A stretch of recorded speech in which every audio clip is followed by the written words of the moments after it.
Hi hello friends, dam proof వేసే విధానం చూడండి. లాస్ట్ వరకు చూడండి, క్లిప్ చేయకుండా. ముందుగా స్లాబ్ మొత్తం నీట్గా వైబ్రస్తో క్లీన్ చేసుకొని నాచు డస్ట్ గట్ట ఉండకుండా నీట్గా తుడిసేసుకొని శుభ్రంగా వాటర్తోనే కడిగేయాలి పై స్లాబ్ మొత్తం. డ్యామ్ ప్రూఫ్ ఫస్ట్ కోటింగ్ 2 కోటింగ్లు వేసుకోవాలి.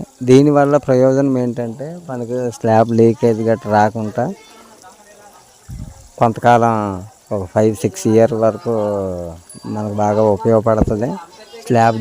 స్లాబ్ ఉన్నా లేకపోతే వాటర్ లీకేజ్ ఉన్నా ఇది చాలా ఉపయోగపడుతుంది. డ్యామ్ ప్రూఫ్ వల్ల మనకి చాలా ఉపయోగకరమైనది.